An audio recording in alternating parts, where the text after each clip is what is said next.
Happy Tuesday, everyone. Welcome back to Testa and Neal. Keep it real. My name's Shea Neal, alongside with me, Parker Testa. Hope you're all doing well on this Tuesday afternoon, 1 to 3. Appreciate you hanging out with us on WWSU 106.9 FM or on our YouTube channel, WWSU 1069. A lot of show to get into today. We got some MLB talk, some NFL talk, an NBA themed tier list that we'll explain a little bit more here in just a moment. But Parker, good to be back. Back on the grind, day number 2. How you doing on this Tuesday? I'm having a blast. Lots going on, especially in the sports world. Lots of baseball to get into, and lots of, we're going to have an NFL topic here, or an NFL segment here to start the show, and I'm looking forward to it.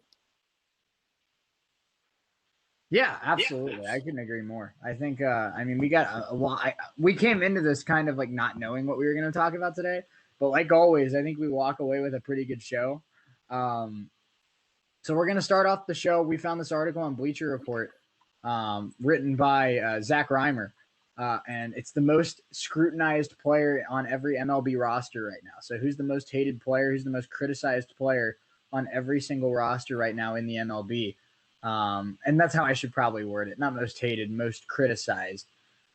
Because if we did it based on who's the most hated, I think a lot of these would be incorrect. So I'm going to try and approach it like who's the most criticized. A little bit later in hour number 1, we have an NFL topic as well, from Brent Sobleski. Sorry, I could not pronounce that name there, but the biggest standout of every NFL team's offseason so far. So I'm excited to get into that as well. Hour number 2, we'll see a little bit of College World Series. Vanderbilt goes down, and the first team goes home from the College World Series. So we'll get into that. And then our tier list today, Parker, this is a really, really good one. NBA stars under the age of 25. The NBA playoffs have been so fun. I figured it was, it's about time to start ranking some of the young stars in the NBA. So we have players like Luka Doncic, Devin Booker, Trae Young, Jason Tatum, Donovan Mitchell. Where does Ben Simmons fall after last night and after this series against the Hawks? John Morant, Zion, so many stars of the game to get into, and this is going to be a lot of fun because I feel like I could talk about the young stars of the NBA for a lot more than 2 hours. Yeah, we could, especially with the playoffs going on right now. Young stars have taken over, and a few of the guys that are on this list are still playing right now. So it's going to be a fun one today. Yeah, it sure is. So let's get right into it. Again, you can follow us on our social media. As Jesse Winker just flew out to the warning track. I'm watching the Reds right now as we record, and I'm a little bit sad because he just missed a bomb. But it's okay because Nick Castellanos is coming up, and the Reds have 2 MVP candidates, so I'm sure they'll figure it out. But let's get right into it. You can follow us on social media at WWSU 1069. That's on Twitter, Facebook, and Instagram. Dang it, Castellanos flight out to the track too. I need to just turn it off. It's okay. Julio Urias just gave up 4 runs in the first inning before he made an out. So your Reds are doing better than the Dodgers right now. That's fair. But again, follow us on social media, Twitter, Instagram, Facebook, WWSU 1069. If you've come and seen us at orientation so far, we've had a lot of fun. We've got a lot of really talented people that might be coming into the station, in the sports department, the music department. I mean, it's good to see a lot of fresh faces at WWSU. And we're trending up, Parker, and it's cool to see that a lot of people coming back to Wright State is starting to see the same things we're seeing. Yeah, it's cool. And it's really exciting to see all, some new faces, and maybe some people that have been on campus for a while and just never knew about us. So the people want to get involved, and I'm excited for all the new faces we'll have around the office. Yeah, I totally agree. I'm really excited for the future. But let's get right into this. We have an MLB topic, like we said, to start the show. The most scrutinized player on every MLB roster right now. Let's start with the AL East, and we'll start with the Baltimore Orioles. Trey Mancini is the pick for the Orioles here. Earlier in the season, this spot might have belonged to Ryan Mountcastle because he was struggling to live up to the hype from last season. But now the 24-year-old has a 1.018 OPS in the last month. After missing 2020 with colon cancer, Trey Mancini has returned to be one of the greatest stories in the league. Yet the conversation around him is already shifting to trade value, and by nature, it's going to be less focused on his comeback story and more focused on his hitting. So I think I don't know if I like this one because it's kind of anticipating the criticism of Trey Mancini, but I get what they're saying. I mean, a lot of eyes are going to be on Trey Mancini because he's going to be one of the best hitters available at the trade deadline. Yeah, he is, and this is a guy who the Orioles are not a good team, and I think they're going to be one of the teams that are going to be sellers here coming out the deadline. And Mancini has been one of the guys that's been at the top. He's been at the top of that list for as far as guys from the Orioles that are going to be traded away, possibly. So he's like this thing says, a heck of a story, a comeback story this year after missing all of last year with colon cancer. And he's one of the best hitters in the AL East right now, and we may see him in a new place coming up here at the end of the month. Yeah, we very well could. Let's move on to the New York Yankees. Garrett Cole. Granted, the Yankees have never had a star player who wasn't under the microscope every hour of every day, but with all due respect to Aaron Judge, Giancarlo Stanton, Gleyber Torres, and Gary Sanchez, nobody is asking for scrutiny right now quite like Garrett Cole. Even if he's living up to his $324 million mega deal, he's feeling the sting of baseball's new ban on foreign substances. His spin rate was his lowest since 2018 in his last start. He's thus become one of the poster boys for the sticky stuff problem in the MLB. And the question now is if he can continue to dominate without his usual spin. Now that I'm thinking of more as most criticized instead of most hated, I agree with this one. I think Garrett Cole's getting a lot of criticism right now because of the sticky substance situation in baseball. Maybe Garrett Cole wasn't as good as we thought, Shay.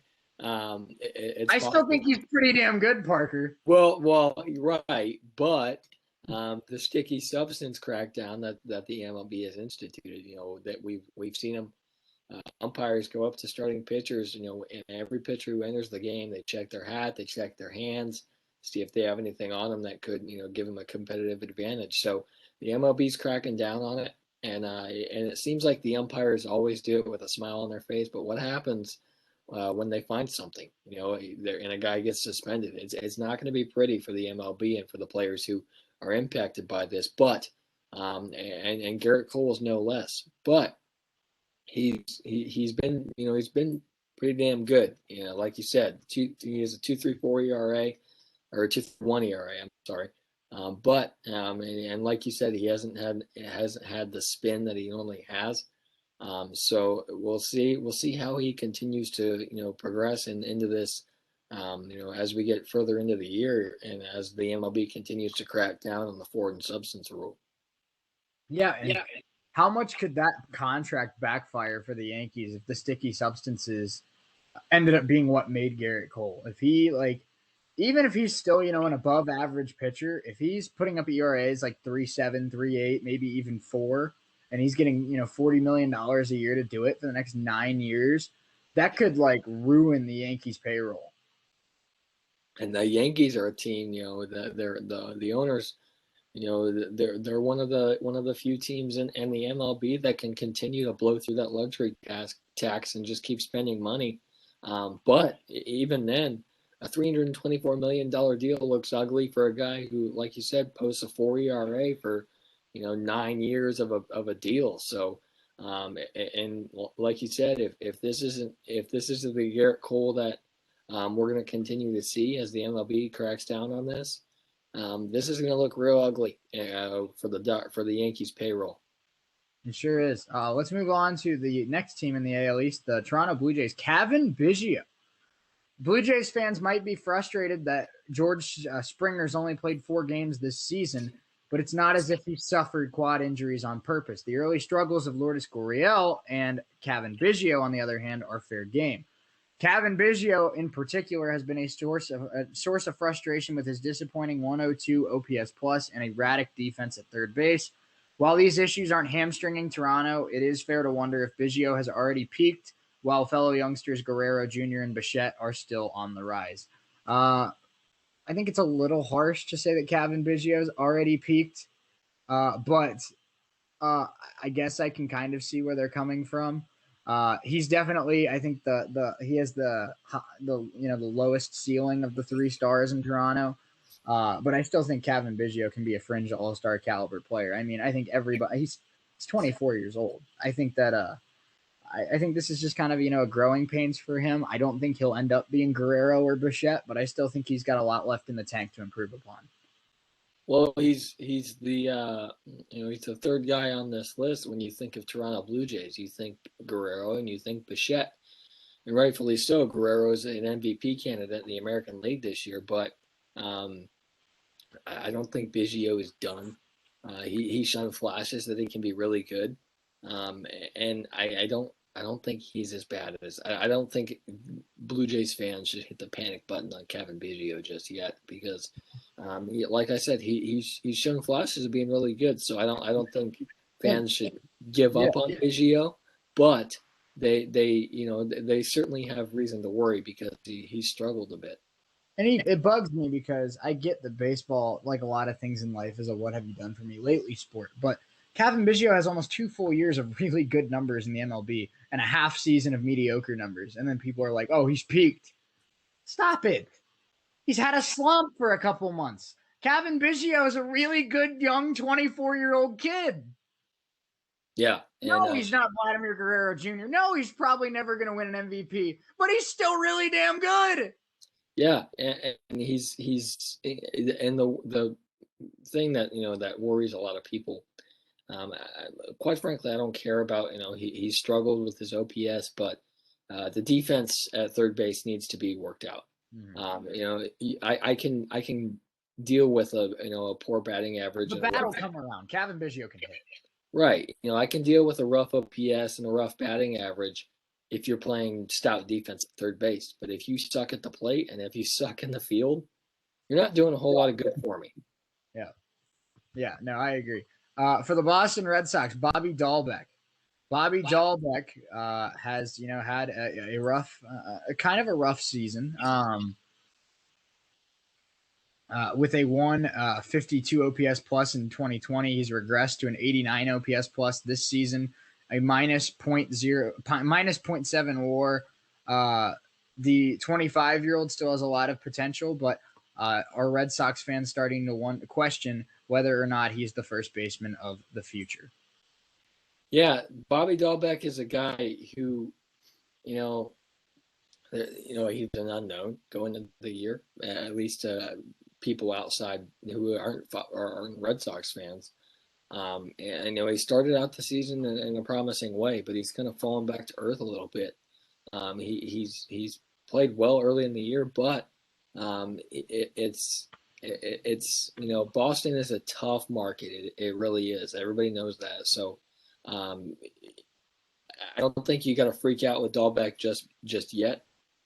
Maybe he'll be trade bait here at the deadline. Who knows? But we'll see what the Red Sox ultimately decide to do because, like this thing says, everyone's making that leash shorter and shorter for Dahlbeck. Yeah, and finally, the final team in the AL East, Brandon Lau with the Tampa Bay Rays. The Rays are a micro-budget, small-market team that leads all American League clubs in wins since the start of last year. What could there possibly be to complain about in Tampa? But it might be the performance of Brandon Lau. He was an all-star in 2019, a MVP candidate in 2020, but this year he's only managed a 101 OPS plus with a 32% strikeout rate. At some point, the Rays are just going to need Brandon Lau to be better. Yeah, and this is maybe we talked about Wander Franco yesterday. Maybe the addition of Wander Franco will kind of take the pressure off Brandon Lau's shoulders a little bit. Maybe he can kind of the criticism will kind of drop off a little bit. Maybe that'll decide or it'll cause him to kind of play a little bit better. But the Rays are they're a small market team like this says, but they seem to win every year. They're right there every year. And they always get overshadowed by the Yankees and the Red Sox, but the Rays aren't a pushover team by any means. So if Lau can kind of work out the kinks, the Rays are good, but I think I have no doubt in my mind that they could be even better with Franco coming up, and if Lau can kind of work out his kinks. Yeah. I agree. Let's move on to the AL Central. Andrew Vaughn and the Chicago White Sox. It was hard to pick a player for this spot. The White Sox have a really good 43-29 record, but there's been a lot of injury-related issues rather than performance-related issues. But we'll look at Andrew Vaughn. He only played in 55 minor league games and is out of position in left field, but he hasn't really impressed on either side of the ball. He's barely above replacement level. One might question whether he's keeping a job only because the White Sox are lacking other options due to injury. I don't think it's a hot take to say that I think Andrew Vaughn could it would do Andrew Vaughn some good to get some more at-bats in AAA. He just seems like he can hold his own in the majors, but if they want him to be the star that he was drafted to be with the 4th overall pick, I think he just needs a little bit more time in AAA. Yeah, sometimes guys come up prematurely. We saw it with Kelnick, and maybe if he gets another shot, we'll see if that can kind of work out the kinks, I guess, with Kelnick. But Vaughn is different. It's interesting because like this says, he's only played 55 minor league games, and he's playing his primary position. So he's kind of underwhelmed in Chicago with a team that isn't underwhelming by any means. So we'll see what the Red Sox and the Blues decide to do with it. Yeah, we'll see. It'll be interesting for sure. Cleveland, Eddie Rosario. At 39-30, the Indians are probably the most overlooked good team in the MLB right now. But at least until the club can start generating some more offense, its place in the playoff picture is still very much up in the air. As for where that offense might come from, it would help a great deal if Eddie Rosario resembled the guy who hit 32 home runs just 2 years ago. Thus far, he only has 5 home runs with a career-low 83 OPS plus, all while pulling in the club's second biggest salary at $8 million. All told, has not been a good year for Eddie Rosario. No, it hasn't. And Rosario is tough for me because he's a guy who he's shown flashes of being good, and it seems like Eddie Rosario's been in the major league for like 25 years. But he struggled, and he, like this says, he hit 32 home runs a few years ago. But this just goes to show guys can put slumps, and Rosario has been in the league a while. Guys can still hit slumps, even as they're during their careers. We've seen it with guys like Buster Posey. Buster Posey's been fantastic. So it's going to be interesting to see what Tito decides to do with Rosario. And like this says, Cleveland is, they're good. Personally, I didn't think they were very good because I haven't paid enough attention to Cleveland Indians baseball. But we'll see what Rosario is going to work out. Yeah, it'll be interesting for sure. Let's move on to the Tigers. Miguel Cabrera. With their rebuild now in its 5th season, the Tigers do have some good things going for them. Just 3 years after going number 1, Casey Mize is finally getting his feet underneath him in the major leagues. Meanwhile, Rule 5 pick Akil Baddoo has generated frequent highlights on offense. The Miguel Cabrera situation, however, is getting awkward. He's a 2-time MVP and future Hall of Famer, but he's now 38 and making very slow progress towards milestones and amid easily his worst offensive season in the league. Even if it's not this year, it seems like it's only a matter of time before he takes the Albert Pujols route out of Detroit. This is interesting to me because Miguel Cabrera is still really good, even though he's almost 40. He has the potential to be a guy like Nelson Cruz, to play into his 40s and still be really good. So it's going to be – I'm curious to see what the Tigers decide to do.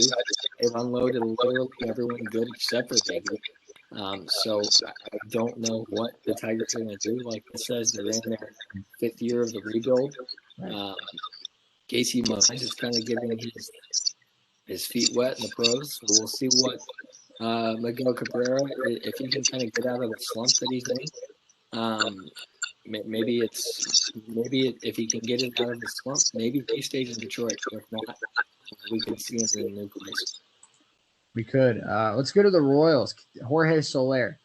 On May 1st, the Royals were 7 games over 500 and comfortably in first place in the Central. But as the losses, 29 of them have piled up since then, it's not only become clear that they still have some rebuilding to do. To this end, impending free agent Jorge Soler ought to be a valuable trade chip, but in reality, not so much. Though he hit 48 home runs in 2019, his power has been largely absent. He's only hit 14 home runs over the last 2 years. Unless he picks it up, the Royals might not be able to get anything for him. Yeah, this is interesting to me. We talked about Jorge Soler earlier in the year as one of the Royals' best players. They got Benintendi there. Salvador Perez is still one of the best catchers in baseball. But Soler is hit a bit of a slump. And if he, like this says, he's going to be trade bait because he's in the last year of his contract in Kansas City. But this could hurt Jorge Soler more than we think come this year. If he doesn't kind of get out of the slump, he'll end up somewhere, but he may not start.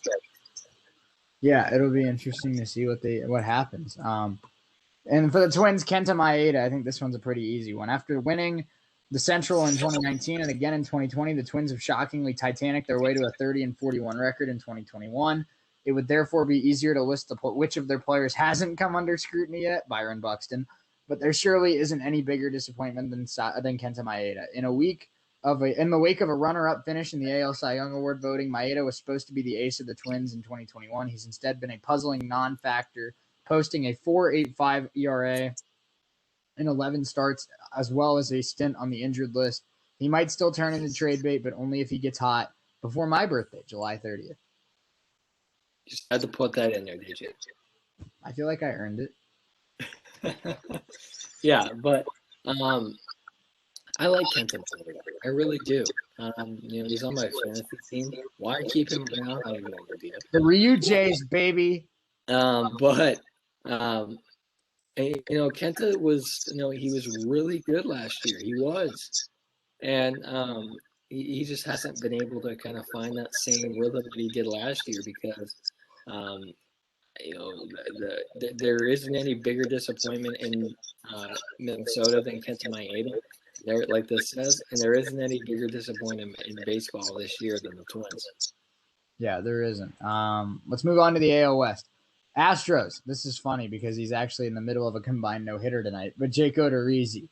Odorizzi, 43-28 are the Astros. They've played really, really well. But with basically nobody underperforming in either the lineup or the starting rotation, they don't have much to gripe about on an individual level. It is notable, however, that said rotation no longer features Jake Odorizzi. He signed a 2-year contract after Framber Valdez hurt his hand, but he's now in Houston's bullpen after posting a 6.75 ERA as a starter. His best chance of helping this team might now be as a long reliever. Yeah. Funny because he threw 5 no-hit innings and he might get a combined no-hitter tonight. Yeah, it's possible. And Odorizzi's interesting. He's a guy who in Houston, I feel like he's been a guy that we've seen. He's very streaky. There are times when he's not that great, and there are times when he's really on. So he's struggled this year. Like this says, he's the bullpen is been struggled. They have a 6.75 ERA right now, but Odorizzi, like this says, it's possible we see him head to the pen. But like he said, right now as we speak, Astros have a combined no-hitter, so maybe this turns it around for Odorizzi. Maybe it does. Let's move on to the Angels. Dylan Bundy. The Angels can't be happy with how the second year of Anthony Rendon's 7-year contract is going. Through 47 games, he's hitting just .230 with a career-low 78 OPS plus, but at least he can point to injuries as a factor in his down year. Plus, Rendon hasn't inflicted as much damage on the Angels' offense as Bundy has to their pitching staff. After breaking out as their ace in 2020, the 28-year-old is now one of the worst pitchers in baseball statistically by way of his 6.68 ERA. Accordingly, the local press is not going easy on him. I'm not going easy on him. This entire pitching staff is the reason the Angels suck. Everyone should realize that. Nah, that's Shohei Ohtani as a bum. Shohei Ohtani is, fantastic, and we'll talk about DFA him him. today if we have to because he's just that good. But DFA Otani, he's overrated. Sorry. it's not even worthy of a response. No, it's not. It was a bad joke. Yeah, when you have guys like Rendon, Trout, and Otani, there's no reason it should be 500. Yeah. Not at all. So, Bundy has, like this says, he's been terrible, and as this entire Angels pitching staff has been. And I thought Joe fired the coach after this, whoever the pitching coach is. I know it wasn't Mickey before he got in trouble, but I'm not sure who it is now. Whoever he is, he's doing a terrible job. But Bundy. Whoever you are, you suck. Yeah, right. And Bundy's been the worst of them all. Yeah. He really has. I think he's still the number one Angels starter right now, and why, I don't know. And Joe Madden needs to work that out. But we'll see what the Angels decide to do here at the deadline. I honestly think we'll see how the Angels be pretty big buyers here at the deadline when it comes to their pitching staff. Yeah, Dylan Bundy's been a dumpster fire this year, so we'll see how that goes. Oakland A's Matt Chapman. Another year, another season in which the A's are beating expectations. And while they're also beating the odds by playing above their expected record, that seems on brand for them. Now, if only the A's could get Matt Chapman going. His defense has been stellar as usual, but offensively, he is just a 104 OPS plus and leads the AL with 91 strikeouts. Since he also endured a similar offensive struggle in 2020, it's fair to wonder if this is more than just fallout from last year's hip surgery. Yeah, I like Matt Chapman. And he gets overlooked because he's Matt Olson on the team that's the other side of the field because Matt Olson just hits dingers. Matt Olson's a stud. Yeah, true. And I like Matt Chapman. He's in previous years he's shown that he's not a terrible player, and there are guys that we have seen have been pretty good, and Matt Chapman has been pretty good. So we'll see what the A's decide to do here because Bob Melvin is personally, I think he's the best manager in baseball. I just think that the A's need to work this out because the A's are really good, and they've been really good for a while. But I just don't know what Bob Melvin wants to do with Chapman. He's a good defensive third baseman, but he needs to get his bat going. Yeah, he does. It'll be interesting to see. Matt Chapman obviously is capable of being an all-star third baseman, but we'll see if he can get that bat going as the summer months continue. Seattle Mariners, Mitch Haniger. The Mariners have already been no-hit twice, and two of their cornerstone youngsters, Kyle Lewis and Justice Sheffield, haven't been quite as relevant after breaking out in 2020. But because they're nonetheless in the playoff race at 38 and 36, things could be a lot worse. Yet the team does face a tough decision with Mitch Haniger. He's been their best hitter, courtesy of a 122 OPS plus, and is accordingly seen as an extension candidate, but he's also a trade chip. Do the Mariners trade him or do they give him an extension? No matter what they do, the 30-year-old's injury history is sure to loom large in Seattle's decision. Finally, the Dodgers scored a run. Thank you to Mookie Betts. But, yeah, Haniger is, the Mariners started out the year strong. They had the best record in baseball early in the year, but Haniger is I like Mitch Haniger. And a lot of people felt bad for him because he got hurt, myself included. But he's still a talented outfielder, and he's going to be like one thing that I keep noticing on this list is a lot of these guys are trade bait. Haniger is no different. Yeah, it'll be interesting. I did not realize the Mariners were that good. I did not think they were 2 games over. That's kind of crazy. But let's get to the final team of the AL West, Joey Gallo. Speaking of presumptive also rans with trade chips in right field, that's where we find the Rangers and Joey Gallo. He's an all-powerful slugger with a gold glove whose club control runs through next season. He's one heck of a trade chip on paper, but is now the right time to move Gallo? Maybe. If the Rangers don't think he'll move to his 120 OPS plus closer to the 145 mark he had in 2019, But if they think he can, they can hold on to him until the winter or even next summer. Either way, they'll be gambling on a player who isn't exactly known for consistency. No, but if I'm the Rangers, I don't trade Joey Gallo because, to be honest, he's like the one shining bright spot I got because he's, he hits balls to the moon. I like Joey Gallo. He has times. He's another one of these guys on this list that's very streaky. There's times where he hits slumps, and there's times when he's really good. So, he's a former Gold Glover.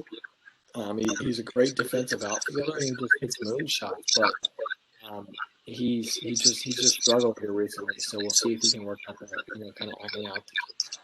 Yeah, we'll move on to the National League here. Appreciate you hanging out with us here on WWSU 106.9 FM and our YouTube channel, WWSU 1069. Parker, we might be able to push this NFL segment back till tomorrow because this baseball segment might take up the entire hour number one. We'll see. But NL, let's start with the NL. The Atlanta Braves, Freddie Freeman. The curious case of Marcell Ozuna's struggles was a significant storyline, but then 2 broken fingers took him out of the picture, and now his assault and battery arrest figures to keep him out of it for a while longer. So perhaps the most puzzling remaining storyline concerns Freddie Freeman. He's been good overall with a 117 OPS plus, yet nowhere near as consistent or as altogether threatening as he was last year during his MVP season. Though not the cause, his issues are certainly a cause in Atlanta's general failure to launch. Yeah, I don't like this one. I really don't. Freddie Freeman is still an MVP caliber player. I just don't like this one. It bothers me. He's had injuries, and and that's not really his fault. But he's. I don't like this one, Shea. I don't. Yeah, I think it's a little harsh. I think Freddie Freeman is still very, very good at what he does. And he's, I don't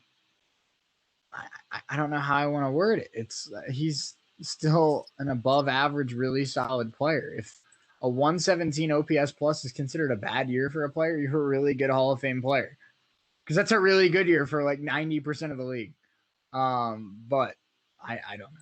Let's move on to the Mets. Francisco Lindor. This one's pretty easy. Even before he signed a 10-year, $341 million contract, Francisco Lindor was always going to be scrutinized simply by virtue of being the newest star in New York. All that deal did was preemptively heighten the intensity of the incoming scrutiny. 2 months in, Lindor has done little to dial it back, hitting just .220 with a career-low 91 OPS. There have been times where he's threatened to break out, but it just hasn't happened. From the outside looking in, he's either in a generally inexplicable slump or worse, mirrored in a decline that started before 2021. Yeah, I like the Mets. I do, especially after Steve Cohen bought the team. He's a very fan-oriented owner, and he went out and got Lindor, who a lot of people were, wanted them to do, and they did. So, but Lindor has, he's struggled. He's not the Francisco Lindor that we're used to seeing at the plate. He's still a great defensive shortstop. But he is, like I said, career low 91 OPS plus. And he's hitting 220. So typically we see, Lindor is a consistent 215 above guy. So we'll see if he can kind of get his bat going because it's going to be crucial if the Mets want to continue to win. Yeah, it sure will. Let's move on to the Nationals. Max Scherzer. The Nationals' problems extend well beyond Patrick Corbin, but his fall from grace definitely isn't helping. After pitching at an all-star level in 2018 and 19, he managed just a 4.66 ERA in 2020 and now a 5.4 ERA this season. Up until recently, his trademark slider simply hasn't been there. Yet no member of the Nationals has as much attention on him right now as Max Scherzer. In theory, the 3-time Cy Young Award winner is the shiniest trade chip in all of baseball, yet he's also currently on the IL with a groin injury, and he's pulling in $35 million and turns 37 on July 27th. So at least for now, there are questions about both his value and his market. Yeah, another one I don't like. I've said it all along. Nationals aren't going to trade Max Scherzer. And if they do, they're dumber than I thought. I don't like this one at all. But I can see where the concern is. His slider hasn't been good all year until the last few weeks. But He's still one of the best pitchers in baseball, even though he's been about 37. So I really don't think they'll trade him, but I'm not a baseball executive, so my opinion doesn't matter. Yeah, I feel that. Let's move on to the NL Central. Chicago Cubs, Javier Baez. I 100% agree with this one. He's the most overrated player in the league. I'll just throw that out there. But Javi Baez, though Chris Bryant, Anthony Rizzo, and Javi Baez are among a long list of impending free agents, the Cubs haven't given up on retaining at least two of them. The Cubs have held extension talks with both Rizzo and Baez and even reportedly offered the latter a deal worth $180 million. As he's diminished his value with an 81 OPS plus since the start of last year, Baez might be regretting turning that down. And while extension talks between the two sides are supposedly ongoing, there are questions as to whether the Cubs still want to sign Baez or if he'd sooner bet on himself in free agency. Most overrated player in baseball. Yeah, he's a guy who makes sexy defensive play every now and then, and that's why the Cubs keep him around, because it seems like he swings the pitches out of the zone and takes the pitches in the zone. So you don't have to throw Javi Baez a strike. I've watched him for 5 years. You just throw sliders down and away and changeups in the dirt. He gets himself out. Right. So I don't. If you keep anybody on this team, you're going to keep Rizzo and Bryant. You don't keep Baez. Rizzo, if they only can keep one, they keep Rizzo. If they can only keep two, they got to keep Rizzo and Bryant. Baez has got to be the one that you let go. Yeah, and 2 years ago, I would have said different. I would have, but Baez has struggled at the plate over the last couple of years, and he's not good at the plate anymore. Maybe he can kind of work that out, hopefully, the Cubs say. But we'll see what David Ross and company decide to do with Baez, if they can get him to bring his bat up a little bit, and if not, he might see him in a new place come next summer. It's possible. It's possible for sure. Let's get on to the Cincinnati Reds, Luis Castillo. Even though they've allowed 11 more runs than they've scored throughout the season, the Reds are hanging in the NL Central race with a 35-35 record. They could make a run at first place if they start getting more from a pitching staff with a 4.77 ERA, and specifically from Luis Castillo. The good news is the 28-year-old has looked better in June with a 2.19 ERA through 4 starts. Yet he still has just a 5.61 ERA and a career-low strikeout rate overall, so it's perhaps premature to say he's out of the woods, especially when he's still struggling to get swings and misses with his best pitch. Yeah, Castillo struggled, and I've heard it from you all year long. Castillo hasn't good. What happened to Castillo? We need him to be good again. Why does he suck so bad right now? I've heard it all of it. So, the Reds really need Castillo to kind of work out his issues, because Tyler Mahle only went 4 tonight. They're playing a Twins team like we talked about earlier. It's not good. So we'll see what Castillo can kind of work his issues out, because for the Reds' sake, they need him to be the Castillo that we're all used to seeing. Mm-hmm. Yeah, they do. The Brewers, Christian Yelich. It's a small miracle that the Brewers are tied for first place, as their offense certainly hasn't helped matters through 2021. They're hitting an MLB low 213 at the plate and 28th ranked 84 OPS plus. It's arguably the worst offense in the league. More than anything, it needs a fully functional Christian Yelich. On the bright side, he's fully recovered from his back problems and working on a .419 on base percentage, but the power just hasn't been there, as he's hit only 3 home runs. Without improvement in that department, Milwaukee's offense will remain strapped to an anchor. Yeah, well, and this is surprising because we're talking about a former MVP candidate. And he's won MVPs before.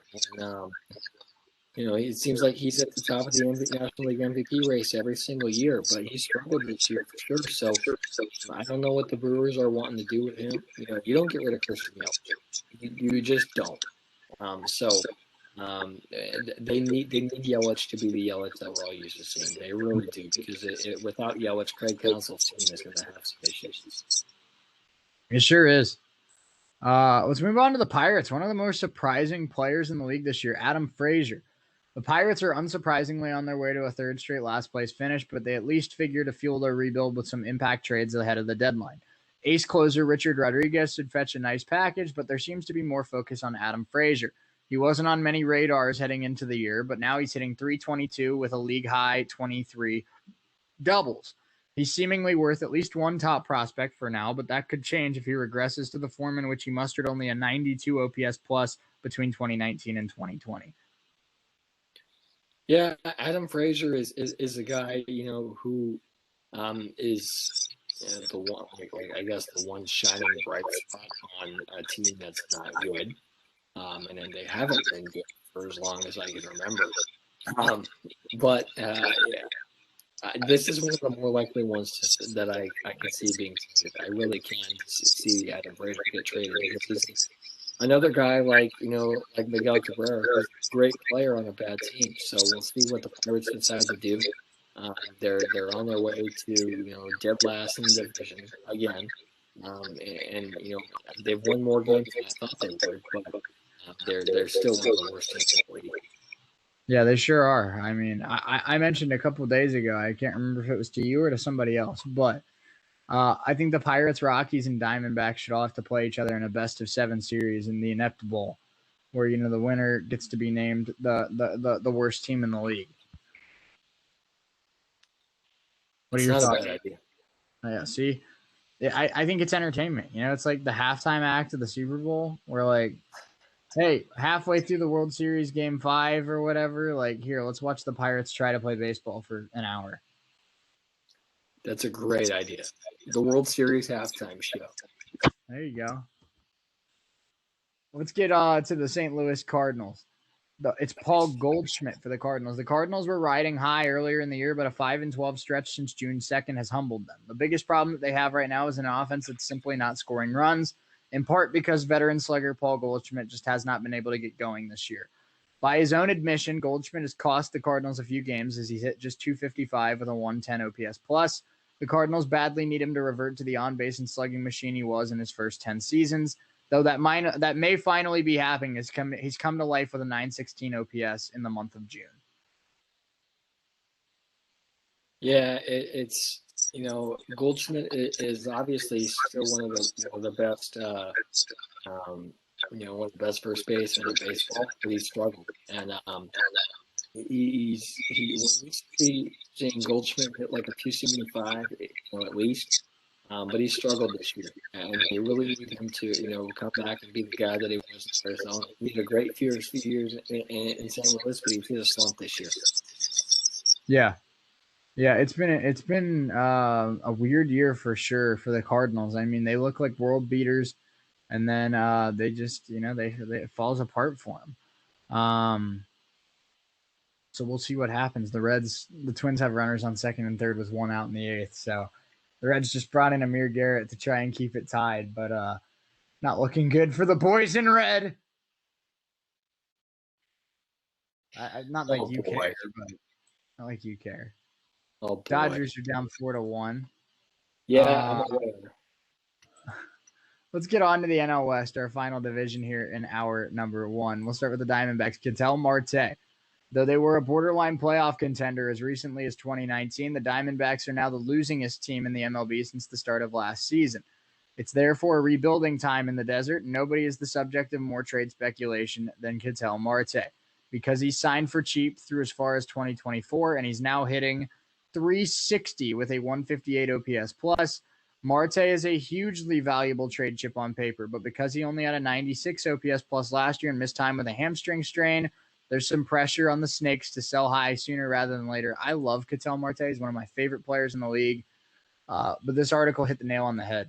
He's had injury concerns. He's had some inconsistency concerns. He's playing like an MVP caliber player right now. You got to get what you can for him right now. I know you're giving up 3 years of Ketel Marte's career in his prime, but you're going to get 2-3 top-tier prospects for 3 years of Ketel Marte.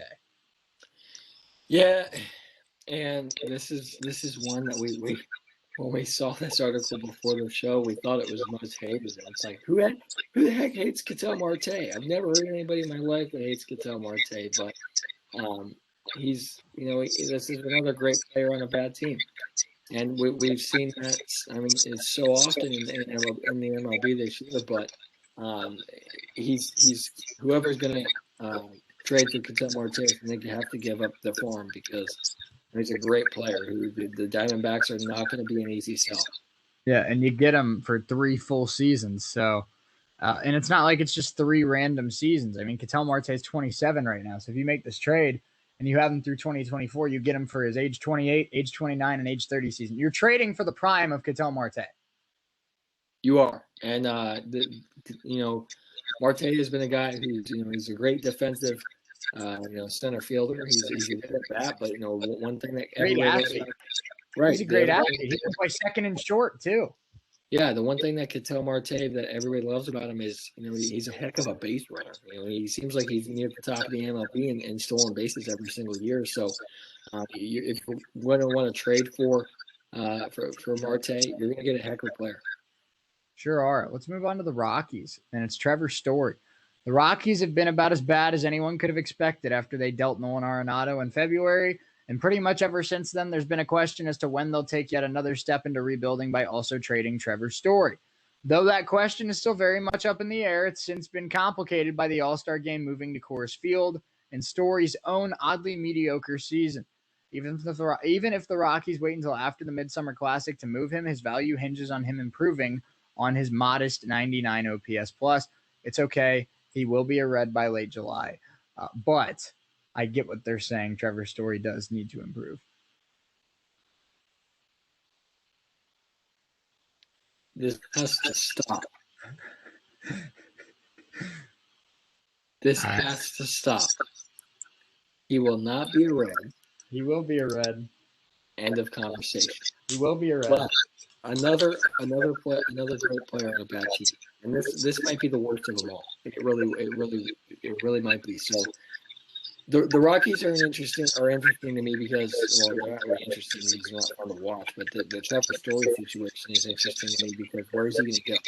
It's only a matter of time to see where he's going to go. Not Cincinnati. It's only a matter of time to see him get traded. And I think Colorado is going to blow up at the end of the year because Bud Black's going to be gone. Wouldn't surprise me to see the president of baseball ops gone as well. And the one shining bright spot, maybe two, with Charlie Blackmon still there, but Trevor Story is the best player they have right now. Yeah, I think I disagree with you a little bit when you said the Rockies aren't fun to watch. I think they're fun to watch if you're playing them. if you're a Rockies fan, you're sorely disappointed. Yeah. Way to hold back on that SH there. I don't know where it was going, but I didn't like it. All right. This is the third consecutive night, by the way, that I've been texting a friend and they fall asleep in the middle of a conversation. Am I that boring? I don't think so. I think so. I think you're giving me too much credit. I was talking about how well my parents did in raising their kids. And I said, yeah, my parents did a heck of a job. They should be very proud. All of their kids are intelligent or kind or talented or good looking or me.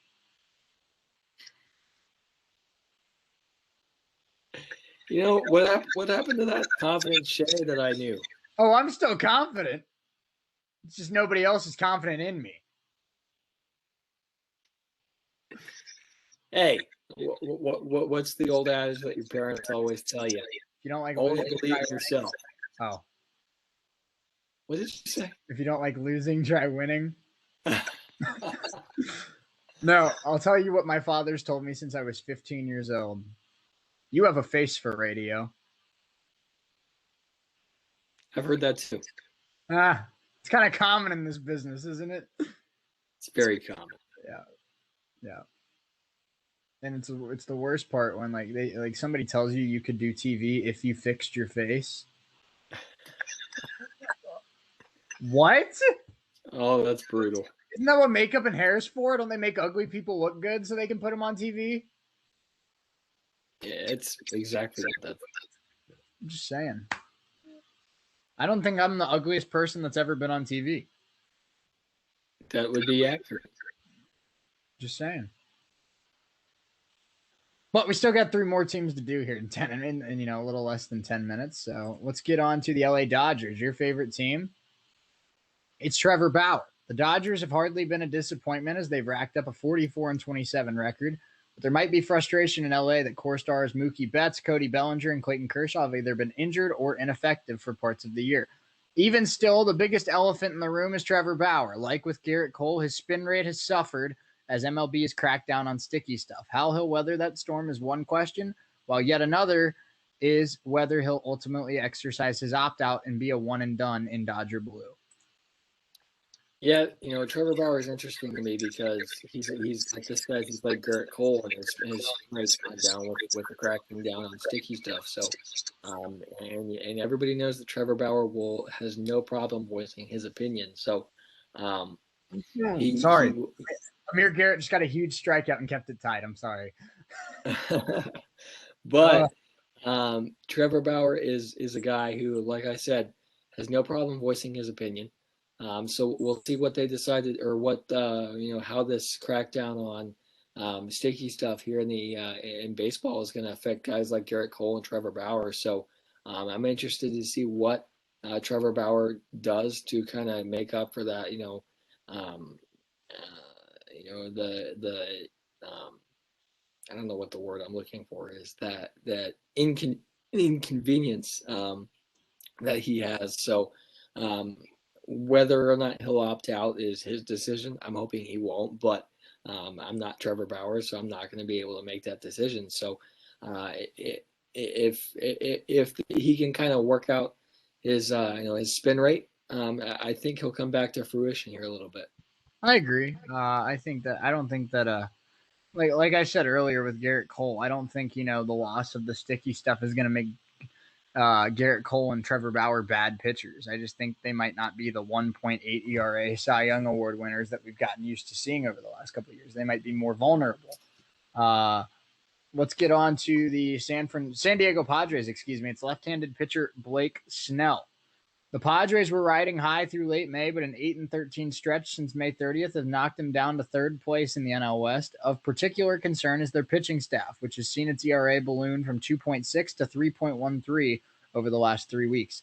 This isn't all Blake Snell's fault, but there's simply no ignoring the 9.4 ERA he's put up over the last month. Though he's healthy and still featuring good stuff, he's been getting hit hard to the tune of a 294 and almost 900 OPS slash line. Understandably, his search for answers is ongoing. This one's pretty easy. Blake Snell has not been very good the last month or so. And if the Padres want to make some noise in the playoffs, Blake Snell's got to be good.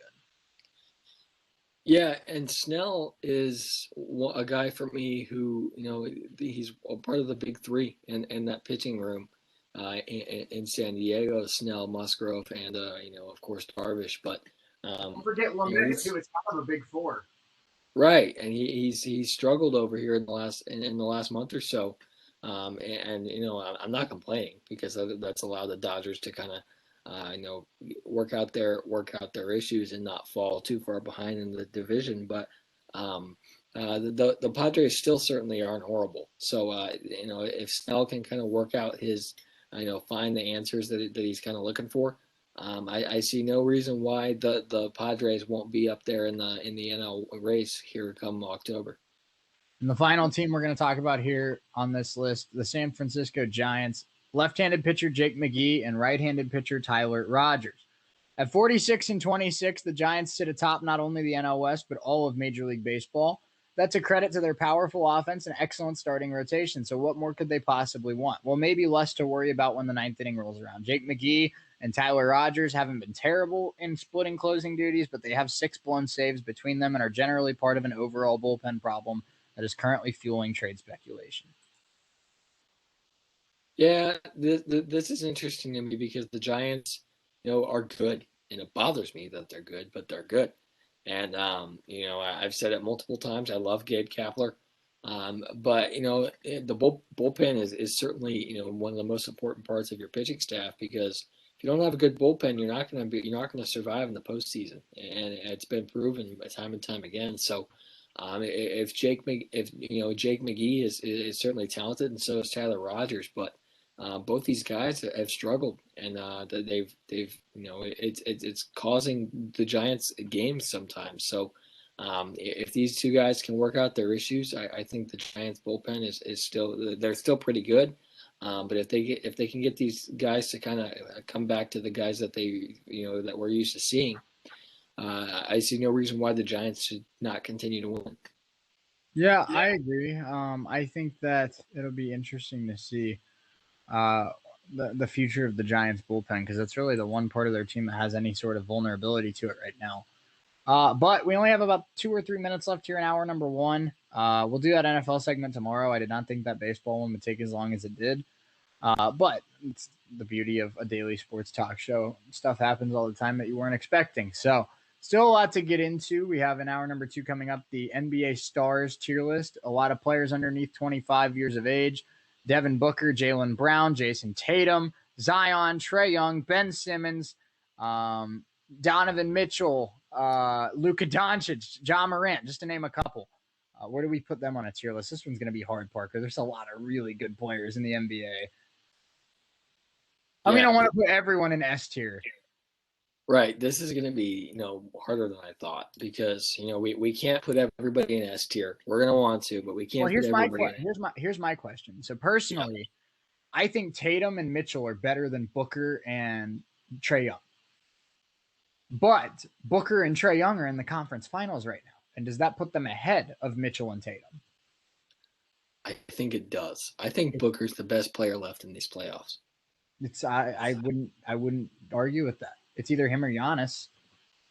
Right. And as good as Trae Young is, and as good as guys like Mitchell are, Devin Booker is the best player, left in these playoffs. And I put him up there as the best player one of the best players in the NBA right now, behind guys like Kevin Durant, and Steph Curry, among others. But Booker is going to be one of the guys that's high on my list.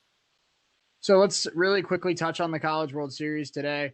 Stanford stays alive, knocks out Arizona 14-5 in the first elimination game in Omaha. They move on and fight another day. They play great in those black jerseys. They're like 11-0 in those Stanford blacks this year, so I'd hope they wear them again tomorrow. But they keep their season alive. Arizona becomes the first team to go home. And now coming up after, how about this, Parker?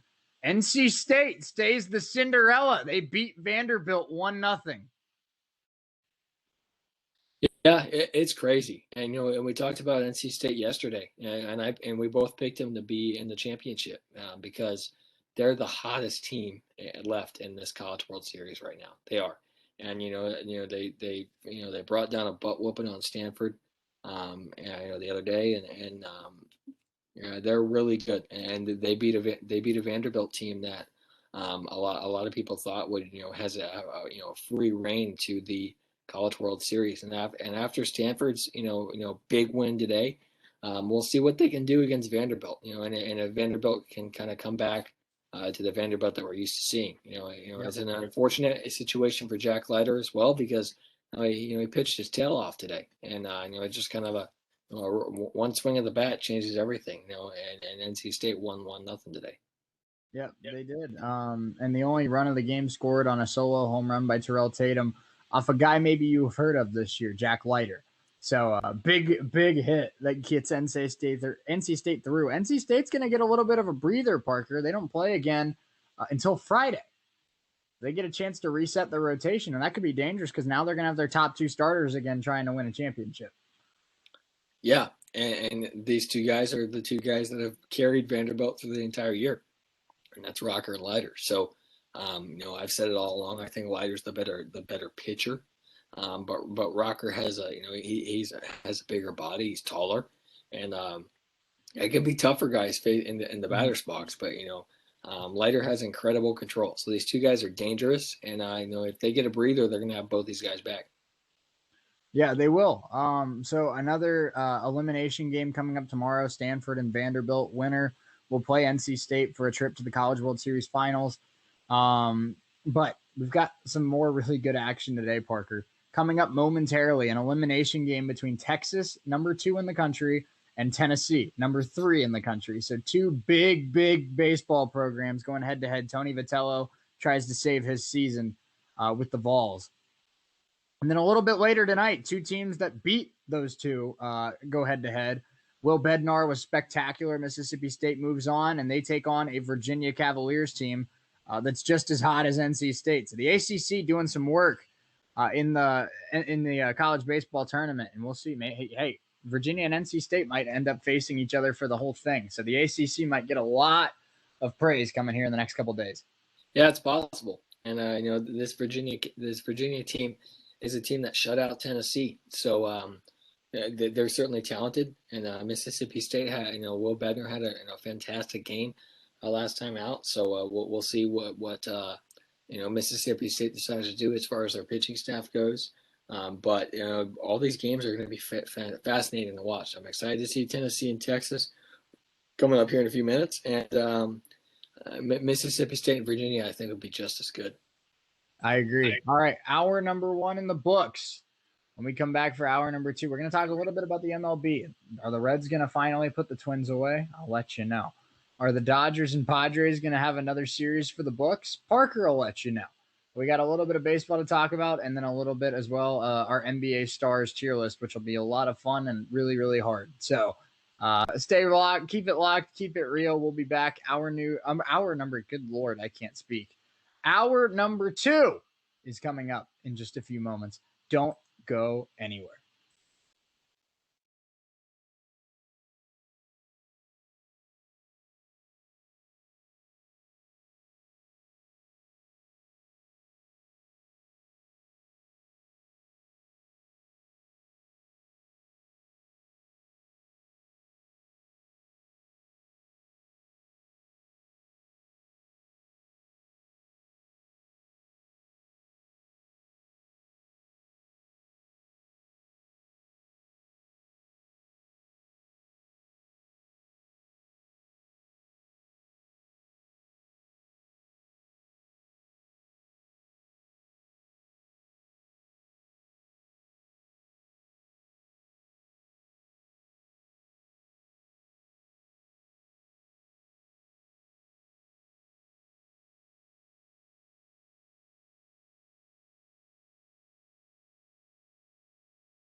Apologies for that. That was a little bit of an extended break, but back here for hour number 2.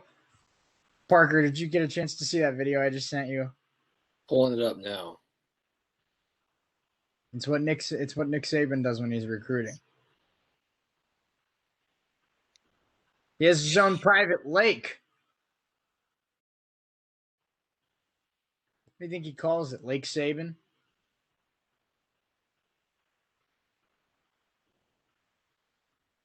What? Right?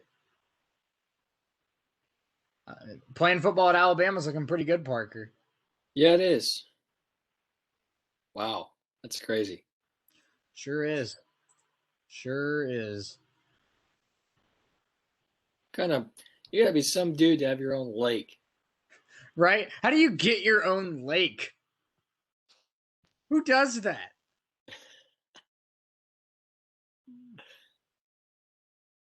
I don't get it. I don't get it. So, the Reds wiggled out of the bases loaded and 1 out in the 8th. They now have the bases loaded and 1 out in the 9th. So let's see if they wiggle out of it again. My odds are that they don't get lucky twice. What do you think? We'll see. The Reds, as much, I've heard it from you. Excuse me. I've heard it from you many times. Wow. If as much as they, bring me joy, they'll disappoint me right afterwards. Yep. That sums it up pretty well. All right. We still got a lot to talk about here in about the 45 minutes left of the show today. We appreciate you hanging out with us on WWSU 106.9 FM and our YouTube channel, WWSU 1069. Follow us on social media at WWSU 1069 on Twitter, Instagram, and Facebook. We've had a lot of people want to get involved over the last couple weeks, and so, Parker, it's been a lot of fun. It's awesome. It makes me so excited for the fall. Me too. So I'm going to try and wait for one more pitch because it's a full count right now, and whatever happens on this pitch, I'm going to close out of the Reds game and then share our screen for this NBA tier list. But is there anything that you can stall for about 15 seconds while I wait? Well, the Dodgers are currently losing 6-1. God, come on. Sims just struck the dude out, so now I got to wait for the next dude to bat. Yeah, but currently the Dodgers are losing 6-1 in the 5th inning. They just pulled Julio Urias. Finally. Oh, it's rough. All right, I'm gonna pull it up on my phone. We're both sitting here complaining about our baseball teams. What else is new? Yup. All right. So now bases loaded, 2 outs. Andrelton Simmons is batting for the Twins. Okay, so let's do this tier list, Parker. We have S, A, B, C, D, normal tier list, and we have a bunch of NBA players under the age of 25. So we normally go in a specific order, but I'm kind of feeling being spontaneous tonight, Parker. I'll let you pick who you want to do first. Well, let's get the easy one out of the way first. Luka Doncic. Luka Doncic for me is S tier. No doubt it's about really it. Good. He almost single-handedly carried the Mavs to the Western Conference Finals. And he's just really good, and he's one of the best NBA's best young stars right now, and that there's really no argument. I hope, he's really good, and he deserves to be here at the top. Yeah, Luka Doncic is very, very good. Maybe the brightest young star in the NBA. I think he belongs not just in S tier, but at the top of S tier. Just looking at all the guys that we have on this list, Parker, I think he's the best out of anyone here. So Luka, for me, multiple MVPs in his future. I still think he finds a way to win a couple rings. This guy's, if he stays healthy, this is a guy with not just Hall of Fame talent, but all-time great talent. So big Luka Doncic fan, and it's unbelievable that he's only 21 years old. I'm excited to see what the next, 15, maybe even 20 years of Luka Doncic brings the NBA. Yeah, he's the second coming of Dirk Nowitzki right now, and he's a more athletic Dirk Nowitzki, and he's really good, and he's carried the Mavs to through these playoffs, and he's it's unfortunate that Rick Carlisle will not be the head coach in Dallas anymore because he's one of the best ever, but. It's going to be interesting to see who the new coach is going to be and how they use Luka in their offense because he is that star of that offense and the defense, quite frankly. Yeah. Let's do a guy who's still in the playoffs right now, and that's going to be Devin Booker. Like I said, heading into this, I think I prefer Donovan Mitchell over Devin Booker, but Devin Booker's in the Western Conference Finals, and Donovan Mitchell is not. And the way that Devin Booker's been playing over the last month and a half, I think he's earned the right to go in S tier. He has. I think he's the best player. I would honestly almost put him above Luka. I almost. I'm not going to do it, but he's pretty close. So Devin Booker has been, arguably the best player in these playoffs to date. So he's really good. He's carried the Suns through these playoffs. Him and Chris Paul have been fantastic. Monty Williams has got to be loving life right now. And he put on a heck of a show in Game 1 against the Clippers. So he's going to be an S tier for me, quite frankly, because he's that good. And we'll do the only other player that's on this list that's still left in the playoffs as well. Trae Young. Trae Young, I'm not putting in S tier. I don't think he's there quite yet. On the level of Luka or Booker, but I still think he's been very good. He's had an unbelievable postseason, and I think he has a very bright future where he might get to S tier. But for now, I still think he's one tier below those two guys we just mentioned. I'm going to put Trae Young in A tier. He's going to be A tier for me also. He's him and John Collins in Atlanta have been fantastic. Those two guys are great, but John Collins is not on the list, so I'm not talking about John Collins. I'm talking about Trae Young, and he's really good. And I love the way he plays. He can lead. He's a leader on the court, even though he's a younger guy. He's certainly one of the leaders of that team, rightfully so. He's proven that he has the talent to be a leader on that team, and and Coach McMillan's done a heck of a job. And you got to remember. Coach McMillan is in the interim role there in Atlanta, so Trae Young is really good, and he deserves to be near the top of this in one of these top two tiers, and he's going to be near the top of A tier for me. Yeah. He's very, very good, like you said, and he's still very young as well. I believe he's only 23, so. Very bright futures for the three guys we just mentioned, Doncic, Booker, and Trae Young. Obviously all of these guys that we're going to talk about here are under the age of 25. So, all of these guys still have at least a decade of NBA basketball ahead of them. So very exciting time to be an NBA fan, Parker. There's a lot of really talented young up-and-coming stars in the game of basketball right now. Yeah, there certainly are. And as much as I love the old school style of the NBA, where it's all about defense and the team that holds the team to the least points wins, and certainly that's true in every single sport anywhere. But there are guys that play really hard, and he's certainly one of the guys who is certainly talented for sure. Yeah, no doubt about it. So with our next one, I want to go with a guy that doesn't, I don't think, get the same amount of recognition as the guys we just mentioned, but I still think is a really, really solid player. I'm going to talk about Shai Gilgeous-Alexander, not just because he shares my name, but he's a really solid guy. I think he's a future kind of Russell Westbrook type build, where he's been putting up about 19 points, 7 rebounds, 8 assists. He just seems like a future triple-double guy. I don't think he's ever going to be the number one on a team like Booker, Young, and Doncic are, but I think he's a really solid Robin. on a contending team down the road, and I think he's already emerged as an up and coming all-star caliber player. So I'm going to put Shea Gilgeous-Alexander in B tier. I like him a lot. I do too. He's certainly in in Oklahoma City, where we haven't seen a whole lot of Oklahoma City since Russell Westbrook has been there. But he's certainly up there as one of the the better players in the NBA right now. He shot 50% from the field this year, 41% from three. 80% free throw shooter, so he's certainly talented. He had some injuries this year, only played 35 games, but he's certainly on the rise as one of the up and coming stars in the NBA. He's going to be B tier for me also. Okay, well let's. I'll let you pick this next one. Who do you want to talk about next? Let's get this out of the way. Okay, I'm not as high on Zion Williamson as most people are.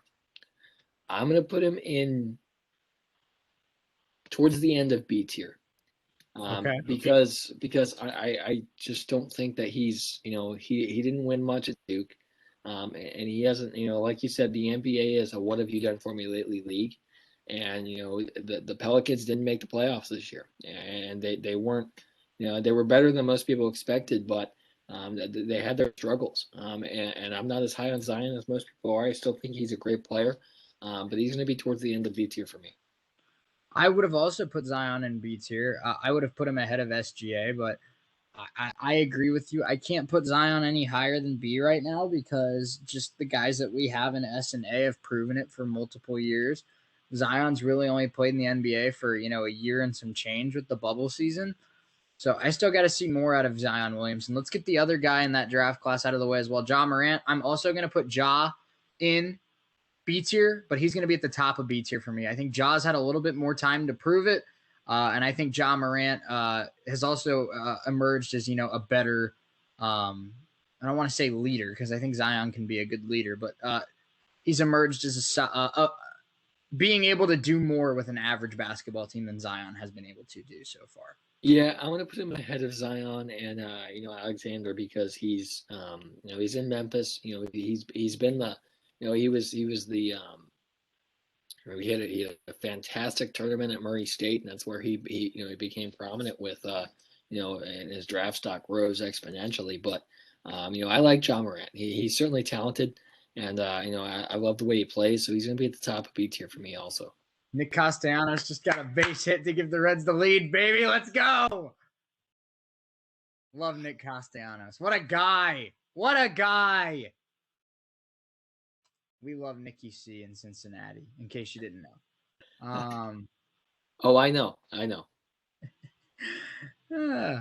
Let's do Lonzo Ball. I don't know why he's on this list. I wouldn't call him an NBA star, but I guess he is under the age of 25. I don't dislike Lonzo. He's fixed his jump shot a lot over the last year or so. He's actually a competent three-point shooter now. He's always been a great passer. He's a great pure point guard. But because he fixed his jump shot and has a little bit of scoring to his game now, he's still in C tier for me just because of all the stars on this list. But by no means is Lonzo Ball a bust at this point, I don't think. He's a little underwhelming for a second overall pick, but I still think he's a really solid NBA point guard. Yeah, I think he is too. And he wasn't. He has. We'll get to his brother in a minute, but yeah, I'm not as high on the Ball brothers as I am, quite frankly, because I hate the way they came into the NBA because of LeVar and how annoying he is. But I still think that Giannis or not Giannis, I'm sorry, Lonzo he's certainly talented and he plays hard, but I just he hasn't performed a whole lot for me to kind of put him anywhere above C tier. Okay. Let's do Donovan Mitchell. I want to get him out of the way. For me, he's A tier. I'm going to put him behind Trae Young because Trae Young's gotten to a conference finals and Donovan Mitchell hasn't. I think Donovan Mitchell is a spitting image of Dwayne Wade. I think Donovan Mitchell has such a bright future, maybe an MVP or two, a lot of all-star games. He's an absolute stud. I love watching Donovan Mitchell play the game of basketball. He might get to S tier someday, but as of right now, being under the age of 25 and being solidly an A tier, not a bad start to a career if you're Donovan Mitchell. Not at all. He's competed in a dunk contest. He's certainly talented for sure. And he's put the Utah Jazz on the map. Ever since they haven't really been great since guys like Gobert and Mitchell showed up. So he's going to be an A tier for me also. And then the other guy on this list that right off the top of my head, I know I want to put in A tier is Jason Tatum. Jason Tatum had an unbelievable postseason before the Celtics were eliminated by the Brooklyn Nets. He's been to a conference finals as well. Not this year, but earlier in his career. He's just gotten better and better scoring the basketball in each of his first 3 years in the NBA. He's gotten better and better as a leader in each of his first 3 years in the NBA. He just seems like an alpha to me. He seems like he's going to be on a contending team his whole career and be that number one guy. And the 5 guys that we have in SNA so far, I think are alphas. Luka, Booker, Trey, Donovan, and Tatum. I think they'll all be number one guys. But I love Jason Tatum's game.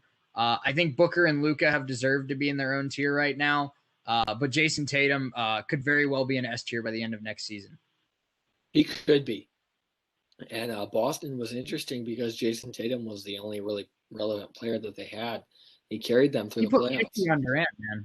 He put 50 on Durant. Right. And, a guy who is certainly talented as heck. So, I'm a big Jason Tatum fan. He's going to be A tier for me also. Okay. Let's go. Tyler Stevenson with a base hit. Runners on the corners, nobody out. This is a good 10th inning so far. Sorry about that. Let's get the other Celtics star out of the way, Jaylen Brown.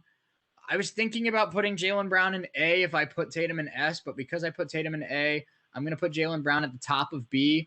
I think Ja Morant's ceiling is higher than Jaylen Brown's, but as of right now, I think Jaylen Brown's proven more in the NBA, and I think if I had to pick a player to have on my team right now, I'd pick Jaylen Brown over Ja Morant.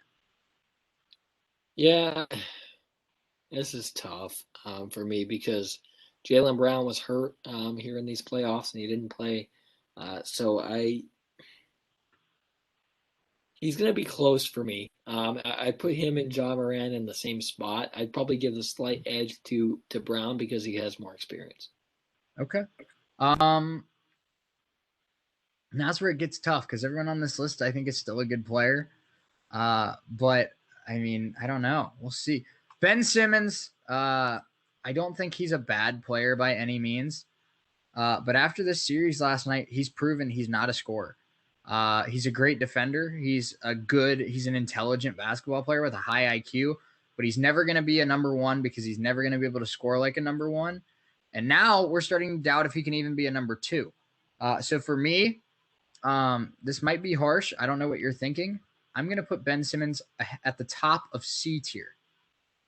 He's going to go there we go. He's going to go ahead of Lonzo. I think I'd still take Ben Simmons over Lonzo, but guys like Zion, guys like Ja Morant, guys like Jaylen Brown, right now, I'd take all of them over Ben Simmons.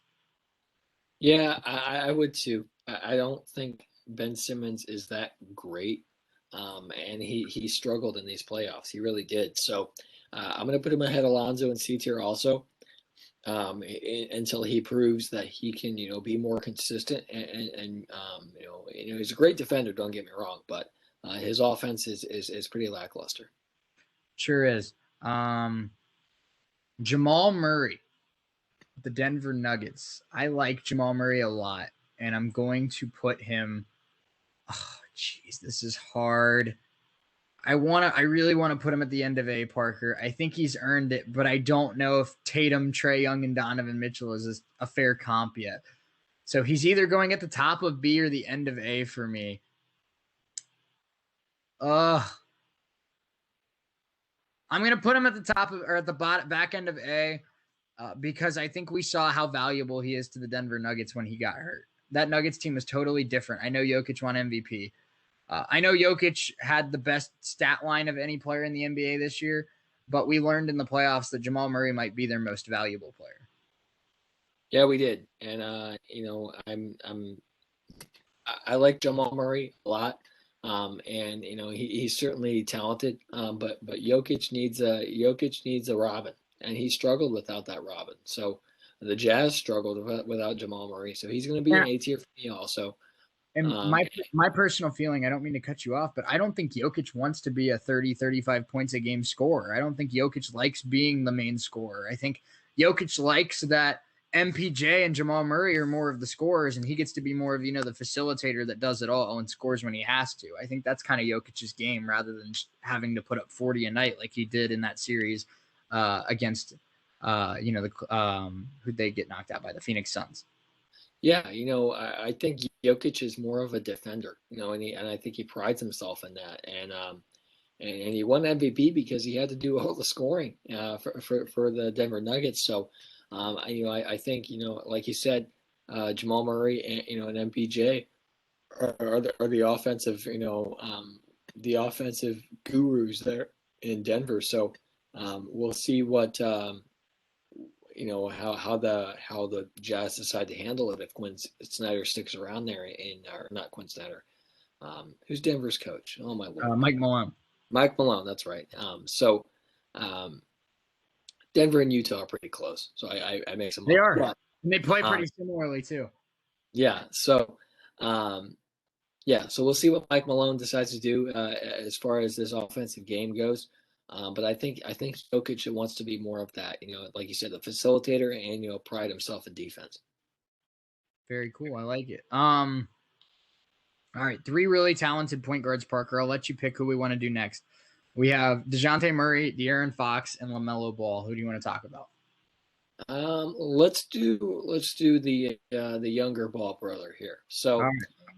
I'm gonna put him in C tier strictly because. Ahead or behind Simmons? I'd put him behind Simmons. Okay.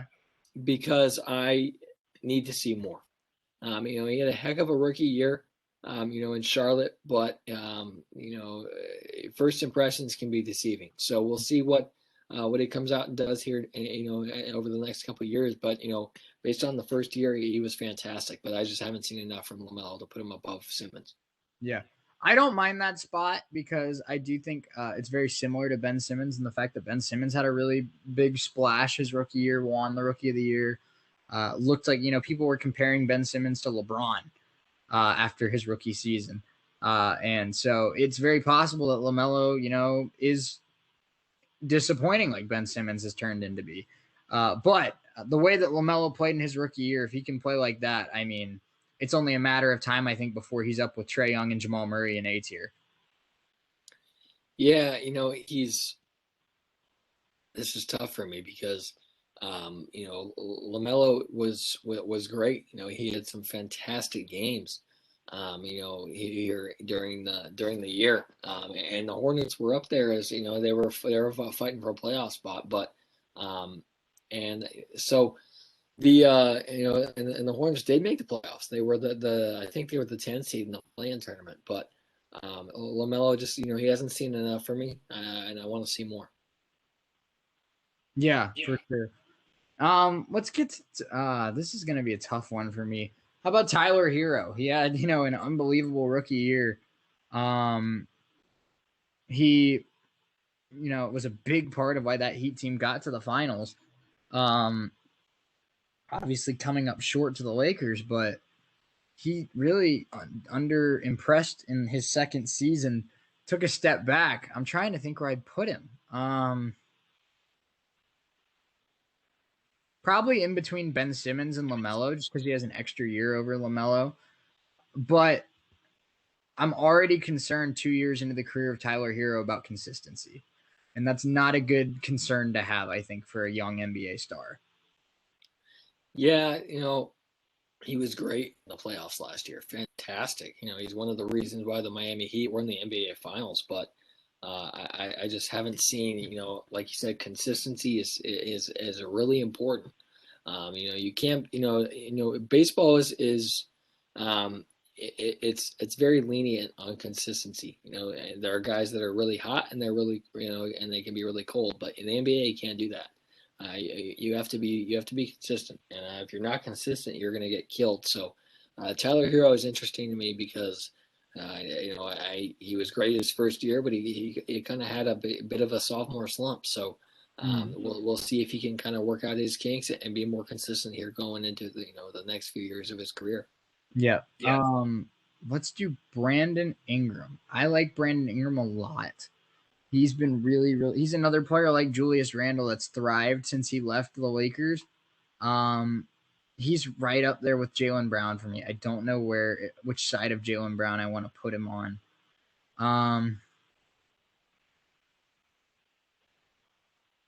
I'll put him ahead of Jaylen Brown solely because he has less injury history and because Brandon Ingram's the top guy in New Orleans right now. Zion may be the number one guy down the road, but right now Brandon Ingram's the top guy in New Orleans. Jaylen Brown's the number 2 guy in Boston because Tatum's the number 1. Right. And this is tough for me because, I like Brandon Ingram. He was great in Los Angeles when he was a Laker.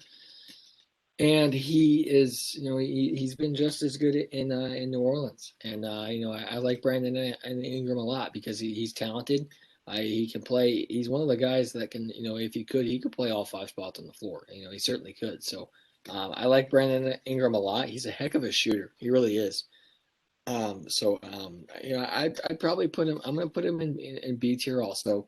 I put him ahead of Jaylen Brown also, but he's not quite on Jamal Murray and Jason Tatum level.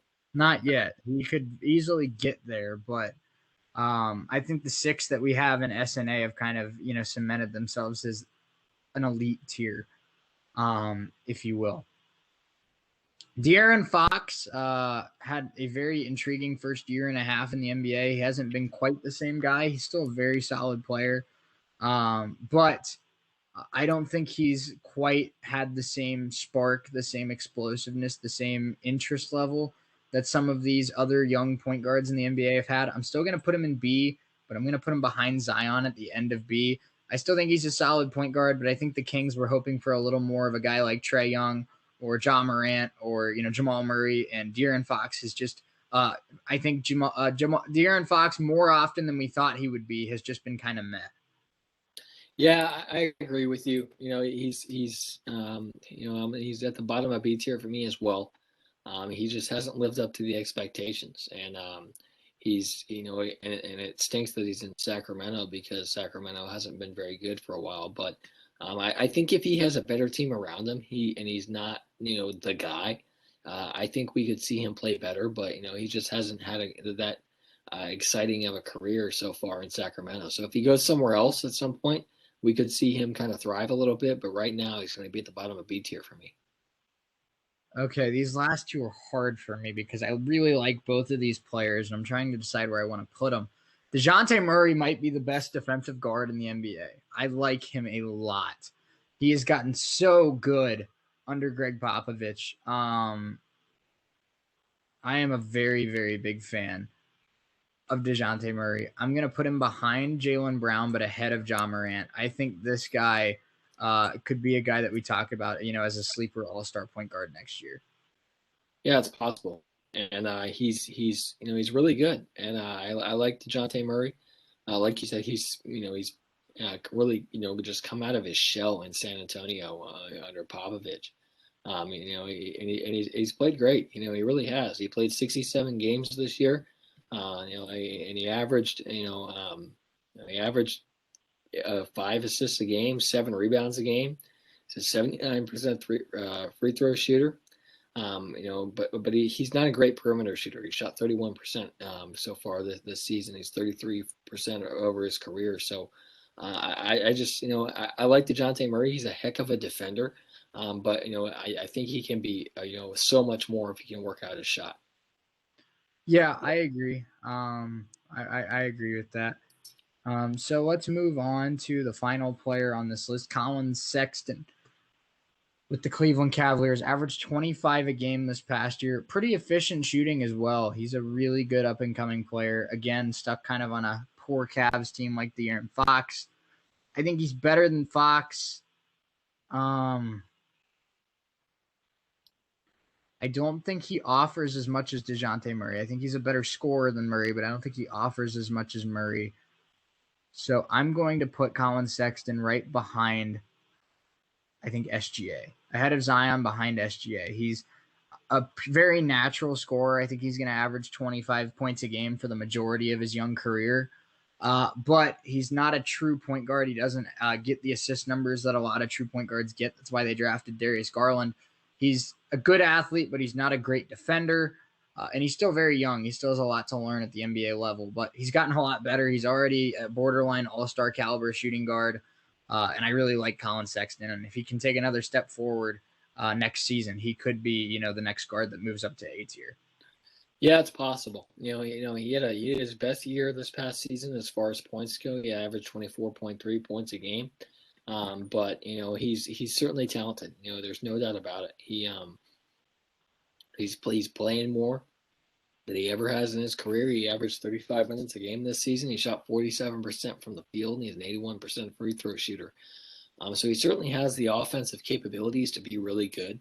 I just want to see him be more of a facilitator, whip the ball around a little bit more. Work out, throw guys open. I know that's a football term, but you can kind of do that in the NBA too if you need to.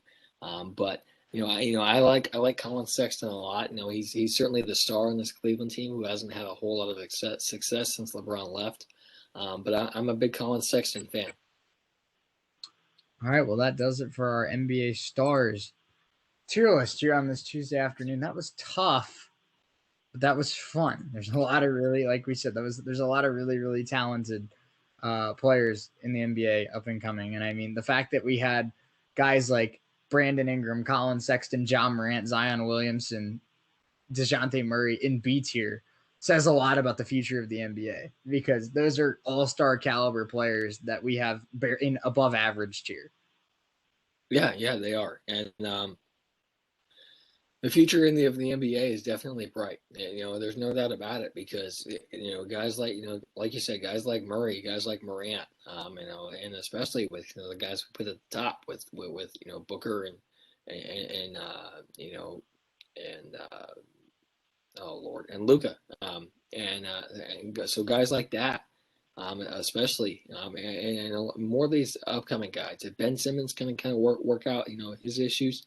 And there are certainly other guys that are lackluster in some areas. If those guys can kind of work out the problems that they're having, the NBA is going to be a lot of fun coming up here in the next few years to watch.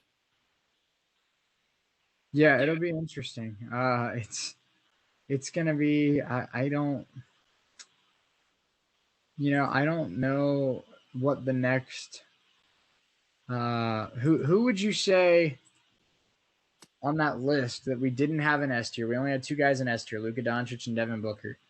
Who would be like two or three guys that you think are the next to be in S tier? For me, I think Donovan Mitchell's on there. I think Tatum's on there.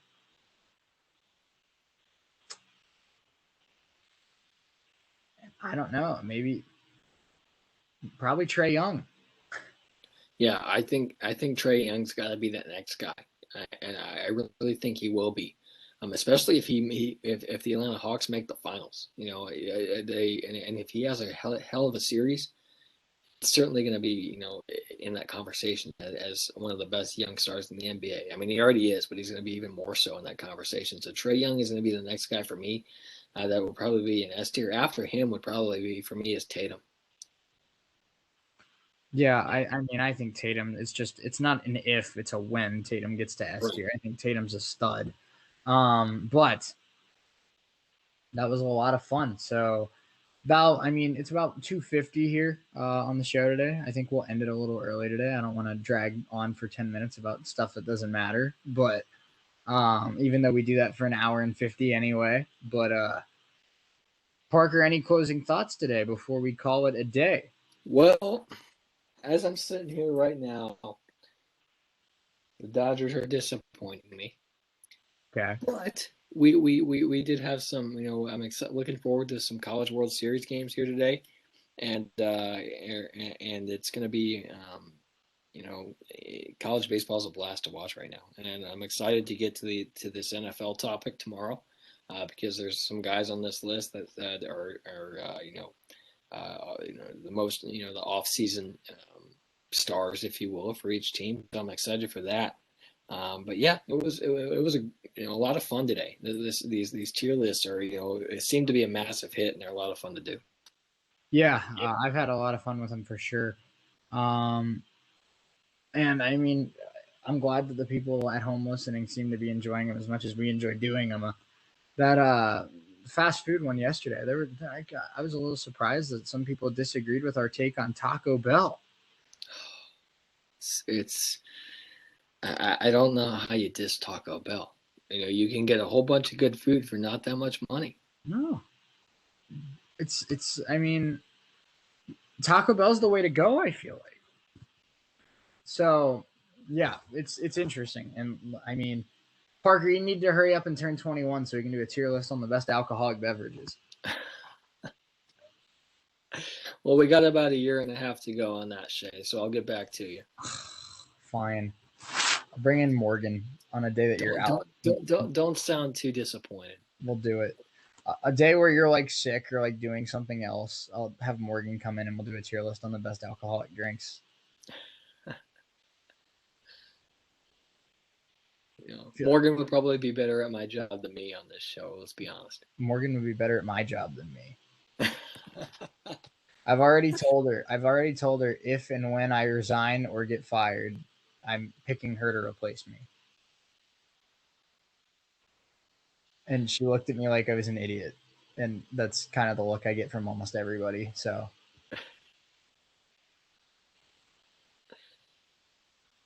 yeah, I was talking to one of our friends today, and I was like, I said, they went to the store to pick up, some clothes that they ordered. And so I texted them, and I'm like, so did you get the clothes? And they're like, yeah. And I'm like, bag secured. And then I was like, nah, change that. My favorite one, grain obtained.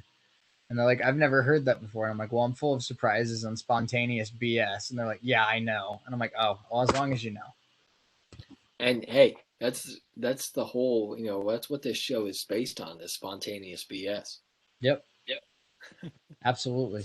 It's basically, we should change the name to Testa and Neal. I mean, we've said like 8 times what we should change the name to, but Testa and Neal come up with spontaneous BS. Yeah. We could change this, Testa and Neal are late to air. Testa and Neal have spontaneous BS. Testa and Neal are always wrong. We go down the list. Facts. So the Reds and the Twins are now tied at 5 in the bottom of the 10th because Sean Doolittle might be the worst pitcher in the league. But I'm going to bed anyway because the Reds can't make me any more sad than they already do. And I've talked to my therapist about it, and I've said that I want to go to bed happier. So I don't watch the Reds before bed. It's probably a smart idea for you. Yep. Well, all right. We'll be back at it same time tomorrow, 1 to 3, right here on WWSU 106.9 FM. Appreciate you hanging out with us, whether you were on YouTube or on our WWSU channel, on WWSU 106.9 FM. I don't know why I said channel. It's the radio. I mean, you get it. You've been here before. Follow us on social media, Twitter, Instagram, Facebook, at WWSU 106.9. Come see us at orientation. There's another one coming up in mid-July. If you're on the fence about coming to Wright State, or you're on the fence about what you want to do, come see us. I'll bother you. I'll give you a free t-shirt. And I'll probably, email you 8 times in 2 weeks, but that's because I don't know boundaries and I'm an annoying, horrible person. Hey, no, you can't consider that annoying, horrible person. You got to consider that, passionate about what you do. It's fair. It is annoying, but it is also passionate. Yes. Yeah, there you go. No, appreciate everyone hanging out with us. I won't stall anymore. We'll see you tomorrow. For Parker Testa back in Noblesville, I'm Shea Neal saying so long. And until tomorrow, keep it real.